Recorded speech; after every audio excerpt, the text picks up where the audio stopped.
ಪ್ರೀತಿಯ ವೀಕ್ಷಕರಿಗೆ Shankaranand TV YouTube ವಾಹಿನಿಗೆ ಸ್ವಾಗತ ಸುಸ್ವಾಗತ. ಇವತ್ತಿನ ವಿಡಿಯೋನಲ್ಲಿ ಏಪ್ರಿಲ್ ತಿಂಗಳ ಮಾಸ ಭವಿಷ್ಯವು ಮೀನ ರಾಶಿಯವರಿಗೆ ಯಾವ ರೀತಿಯಾಗಿದೆ ಅನ್ನುವಂತಹ ಮಾಹಿತಿಯನ್ನು ತಿಳ್ಕೊಳ್ಳೋಣ. ಅದಕ್ಕಿಂತ ಮುಂಚಿತವಾಗಿ ಯಾರಾದರೂ ಶಂಕರಾನಂದ ಟಿವಿ ಯೂಟ್ಯೂಬ್ ವಾಹಿನಿಯನ್ನು ಸಬ್ಸ್ಕ್ರೈಬ್ ಮಾಡ್ಕೊಂಡಿಲ್ಲ ಅಂದರೆ ಸಬ್ಸ್ಕ್ರೈಬ್ ಮಾಡ್ಕೊಳ್ಳಿ. ಪಕ್ಕದಲ್ಲೇ ಇರುವಂತಹ ಬೆಲ್ ಐಕಾನ್ ಒತ್ತಿ, ಅದರಿಂದ ನೆಕ್ಸ್ಟ್ ಅಪ್ಲೋಡ್ ಮಾಡುವಂತಹ ವಿಡಿಯೋಗಳು ನಿಮಗೆ ನೋಟಿಫಿಕೇಷನ್ನ ಮುಖಾಂತರ ಬಂದು ತಲುಪತ್ತೆ. ಹೊಸ ಹೊಸ ಮಾಹಿತಿಗಳನ್ನು ತಿಳ್ಕೊಳ್ಳೋದಕ್ಕೆ ಸಾಧ್ಯವಾಗುತ್ತೆ ಅಂತ ತಿಳಿಸ್ತಾ, ಈ ಒಂದು ಏಪ್ರಿಲ್ನ ತಿಂಗಳಲ್ಲಿ ನಡೆಯುವಂತಹ ಒಂದು ವಿಶೇಷವಾದ ಘಟನೆ ಅಂತಂದರೆ, ನಮ್ಮೆಲ್ಲರಿಗೂ ವರ್ಷ ಬದಲಾವಣೆ ಆಗ್ತಾ ಇರತಕ್ಕಂಥದ್ದು. ಶ್ರೀ ಶೋಭಕೃತ್ ನಾಮ ಸಂವತ್ಸರ ಮುಗಿದು ಶ್ರೀ ಕ್ರೋಧಿನಾಮ ಸಂವತ್ಸರವು ಶುರುವಾಗ್ತಾ ಇರತಕ್ಕಂತಹ ಈ ಶುಭ ಕಾಲಘಟ್ಟದಲ್ಲಿ ನಾವಿದ್ದೇವೆ. ಹಾಗಾಗಿ ತಮ್ಮೆಲ್ಲರಿಗೂ ಹೊಸ ವರ್ಷದ ಹಾರ್ದಿಕ ಶುಭಾಶಯಗಳು. ನಿಮ್ಮೆಲ್ಲರ ಜೀವನದಲ್ಲೂ ಒಳಿತಾಗಲಿ, ಒಳ್ಳೆ ರೀತಿಯ ಬೆಳವಣಿಗೆಗಳು ಬರಲಿ. ದೇವಿಯ ಕೃಪಾಶೀರ್ವಾದ ತಮ್ಮೆಲ್ಲರ ಮೇಲೂ ಸದಾಕಾಲ ಹಾಗೆ ಉಳಿಲಿ. ನಿಮಗೆ ಅಷ್ಟೈಶ್ವರ್ಯಗಳು ಪ್ರಾಪ್ತಿಯಾಗಿ, ಆರೋಗ್ಯ ಅಭಿವೃದ್ಧಿಯು ಪ್ರಾಪ್ತಿಯಾಗಿ, ಉದ್ಯೋಗದಲ್ಲೆಲ್ಲ ಪ್ರಗತಿಗಳು ಉಂಟಾಗಲಿ ಅಂತ ಹೇಳಿ ನಾನು ಅಮ್ಮನವರನ್ನು ಪ್ರಾರ್ಥನೆಯನ್ನು ಮಾಡ್ತಾ ತಮ್ಮೆಲ್ಲರಿಗೂ ಸಹ ಆಶೀರ್ವಾದವನ್ನು ತಿಳಿಸ್ತಾ ಇದ್ದೇನೆ. ಶುಭವಾಗಲಿ. ಎದು ಅಲ್ಲದೆ ಇಂದು ನಿಮ್ಮ ಬದುಕಿನಲ್ಲಿ ಬಹಳಷ್ಟು ಯಾವ ರೀತಿಯಾದ ಘಟನೆಗಳು ಈ ಒಂದು ಏಪ್ರಿಲ್ ತಿಂಗಳಲ್ಲಿ ನಡೆಯುತ್ತೆ ಅನ್ನೋದನ್ನು ಗಮನಿಸೋಣ. ಈ ಏಪ್ರಿಲ್ನ ತಿಂಗಳಲ್ಲಿ ಮೀನರಾಶಿಯವರಿಗೆ ಕುಟುಂಬದಲ್ಲಿ ನೆಮ್ಮದಿ ಸಿಕ್ಕಲ್ಲ. ಮೀನರಾಶಿಯವರಿಗೆ ನೆಮ್ಮದಿ ಇಲ್ಲದಿರೋದು ಅಥವಾ ಸಂಕಟ ಬರ್ತಕ್ಕಂಥದ್ದು, ಹಿಂಸೆ ಅನುಭವಿಸುವಂಥದ್ದು, ಯಾತನೆಗಳಿಗೆ ಒಳಪಡ್ತಕ್ಕಂಥದ್ದು, ಅವಮಾನವನ್ನು ಎದುರಿಸ್ತಕ್ಕಂಥದ್ದು, ಅಪನಿಂದನೆಯನ್ನು ಎದುರಿಸುವಂಥದ್ದು, ಅಪಕೀರ್ತಿಗಳಿಗೆ ಒಳಗಾಗ್ತಕ್ಕಂಥದ್ದು ಏನು ಹೊಸದಲ್ಲ. ತುಂಬ ಚೆನ್ನಾಗಿ ಉಪಯೋಗಿಸ್ಕೊಳ್ತಾರೆ ಬೇರೆ ಜನಗಳು ಮೀನರಾಶಿಯವರನ್ನು. ಅಷ್ಟು ದಡ್ಡರು, ಎಷ್ಟು ದಡ್ಡರು ಅಂತಂದರೆ ಬಾಯಿ ಸರಿ ಇಲ್ಲ ಅಷ್ಟೆ. ನಿಮ್ಮ ಮನಸ್ಸಿನ ಬಗ್ಗೆ ಮಾತಾಡೋದಕ್ಕೆ ಬೇರೆಯವ್ರಿಗೆ ಯೋಗ್ಯತೆ ಖಂಡಿತ ಇಲ್ಲ. ಬೇರೆಯವರ ಮನಸ್ಸಿನಲ್ಲಿರುವ ಹಾಗೆ ಹುಳುಕು ಮೀನರಾಶಿಯವರ ಮನಸ್ಸಿನಲ್ಲಿ ಇಲ್ಲ. ಆದರೆ ನಾಲ್ಗೆ ಸರಿ ಇಲ್ಲ ನೋಡಿ. ವಾಕ್ಸ್ಥಾನ ಕುಜ, ಕೋಪದ ಮಾತುಗಳು, ತುಂಬ ತಾಳ್ಮೆ. ಆದರೆ ಬಂತೋ ಕೋಪ, ಗ್ಯಾರಂಟಿ ಏನಾದರೂ ಒಂದು ತೊಂದರೆಗಳು ನಿಮಗೇನೆ ಕಟ್ಟಿಟ್ಟ ಬುತ್ತಿ. ಅಷ್ಟು ಕೋಪ, ರಾಜಕೋಪ. ಇವರ ಅಮಾಯಕತೆಯನ್ನ, ಇವರ ಸಾಧುತನವನ್ನ, ಇವರ ಸಹಾಯದ ಗುಣವನ್ನ, ಹೆಲ್ಪಿಂಗ್ ನೇಚರ್ನ ತುಂಬ ಚೆನ್ನಾಗಿ ಬೇರೆಯವರು ಯೂಸ್ ಮಾಡಿಕೊಂಡು ಇವರನ್ನು ಕೈ ಬಿಟ್ಬಿಡ್ತಾರೆ. ಆ ವಿಚಾರದಲ್ಲಿ ತುಂಬ ಹುಷಾರಾಗಿರಬೇಕು ಮೀನರಾಶಿಯವರು. ಈ ತಿಂಗಳಲ್ಲಿ ನಿಮ್ಗೆ ಯಾಕೋ ಒಂದು ಸ್ವಲ್ಪ ಕಷ್ಟ ಕಾಣಿಸ್ತಾ ಇದೆ ಮೀನರಾಶಿಯವರಿಗೆ. ಯಾವುದೇ ಕೆಲಸವನ್ನು ಮಾಡಬೇಕಾದ್ರೂ ತುಂಬ ತಿಣುಕಾಡಬೇಕಾಗತ್ತೆ. ಅಂದ್ಕೊಂಡಿರುವಂತಹ ರೀತಿಯಲ್ಲಿ ಕೆಲಸ ಕಾರ್ಯಗಳು ನಡೆಯಲ್ಲ. ಪದೇ ಪದೇ ಈ ತಿಂಗಳು ನಿಮಗೆ ಅನಾರೋಗ್ಯ ಬಾಧೆಗಳು ಉಂಟಾಗ್ತಾ ಇರುತ್ತೆ. ಜೊತೆಗೆ ನೀವು ಯಾರನ್ನು ಈ ತಿಂಗಳು ನಂಬೋದಕ್ಕೆ ಹೋಗಬೇಡಿ. ಅದರಿಂದನೇ ಎಂದಿಷ್ಟು ಸಮಸ್ಯೆಗಳು ನಿಮಗೆ ಉತ್ಪತ್ತಿ ಆಗ್ತಾ ಇರುತ್ತೆ. ಎಲ್ಲದರಲ್ಲೂ ಸಹ ತೊಂದರೆಗಳು ನಿಮಗೆ ಅನುಭವಿಸೋದಕ್ಕೆ ಸಾಧ್ಯವಾಗ್ತಾ ಇರುತ್ತೆ. ಹುಷಾರಾಗಿರಬೇಕು. ಅದರಲ್ಲೂ ಈ ತಿಂಗಳು ನೀವು ಯಾರ ಹತ್ರ ಏನೂ ಮಾತಾಡಕ್ಕೆ ಹೋಗದಿರೋದು ಒಳ್ಳೆಯದು. ನೀವು ಯಾವುದೋ ವಿಚಾರವನ್ನು ಯಾವುದೋ ರೀತಿಯಲ್ಲಿ ಹೇಳಿದರೆ ಅದು ಇನ್ಯಾವುದೋ ರೀತಿಯಲ್ಲಿ ಇನ್ನೊಂದು ಅರ್ಥಗಳು, ಕಲ್ಪನೆಗೆ ಒಳಗಾಗ್ತಾ ಇರುತ್ತೆ. ಹಾಗಾಗಿ ಏನು ಎತ್ತ ಹೇಗೆ ಯಾರ ಹತ್ರನೂ ಬೇಡ. ಮೊದಲೇ ನೀವು ವಾಚಾಳಿಗಳು, ಎಲ್ಲರೊಟ್ಟಿಗೂ ದಿಢೀರಂತ ಬೆರೆತು ಬಿಡ್ತೀರಿ.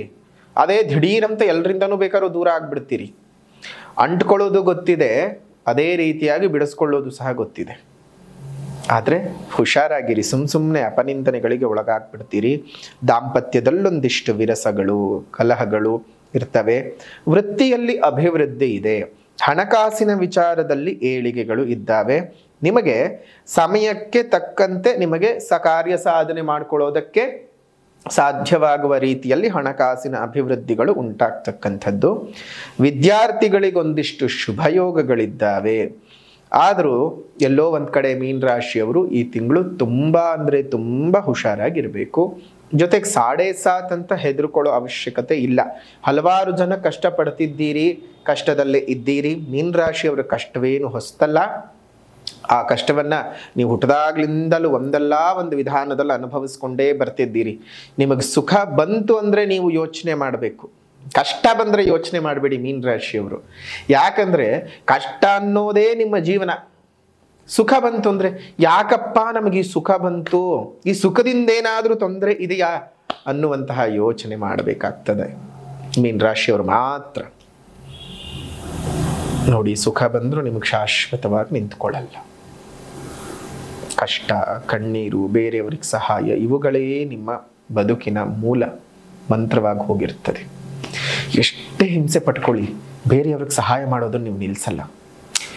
ಅವರೇನೋ ಮಾಡ್ಕೊಂಡಿದ್ದಿರಬಹುದು, ಇವರು ಹಾಗೆ ಇರ್ತಾರಾ ಅನ್ನೋ ಭಾವನೆ. ಆ ರೀತಿಯಾಗಿ ನಿಮಗೆ ಒಬ್ರು ಮೋಸ ಮಾಡಿದ್ರು, ಇವರು ಮೋಸ ಮಾಡ್ತಾರಾ? ಮಾಡಲ್ಲ ಬಿಡು, ನೋಡೋಕ್ ಹಾಗಿಲ್ಲ.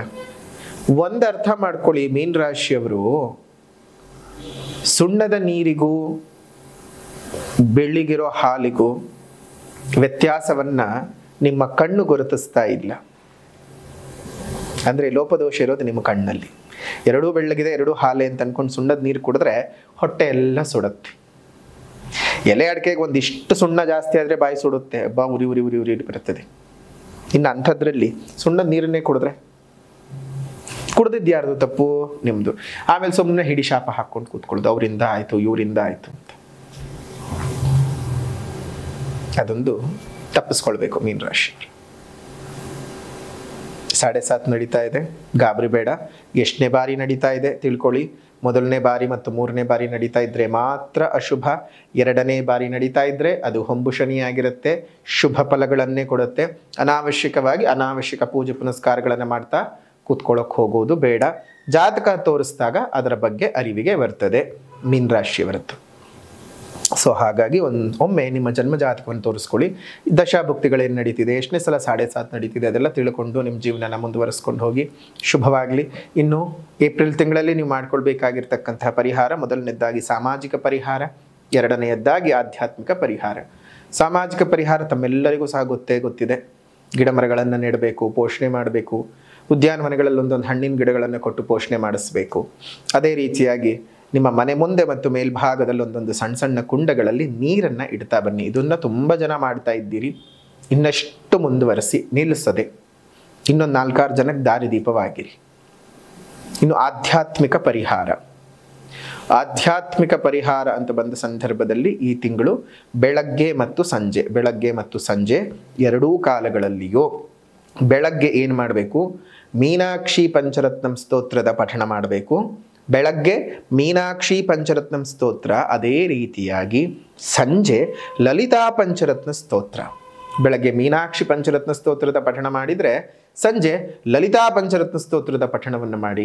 ಅಮ್ಮನವರ ಕೃಪಾಶೀರ್ವಾದ ತಮ್ಮೆಲ್ಲರ ಮೇಲೂ ಇರಲಿ. ಮತ್ತೊಮ್ಮೆ ಯುಗಾದಿ ಹಬ್ಬ ಮತ್ತು ಹೊಸ ವರ್ಷದ ಹಾರ್ದಿಕ ಶುಭಾಶಯಗಳನ್ನು ತಿಳಿಸ್ತಾ ಈ ಒಂದು ವಿಡಿಯೋವನ್ನು ಇಲ್ಲಿಗೆ ಮುಗಿಸೋಣ. ದಿನಾಂಕ 8ನೇ ತಾರೀಕು 4ನೇ ತಿಂಗಳು 2024 ಶುಭ ಚೈತ್ರ ಅಮಾವಾಸ್ಯೆಯ ಪ್ರಯುಕ್ತ ಮಾಡ್ತಾ ಇರತಕ್ಕಂತಹ ಲಲಿತಾ ಹೋಮದಲ್ಲಿ ತಾವೆಲ್ಲರೂ ಬಂದು ಪಾಲ್ಗೊಳ್ಳಿ.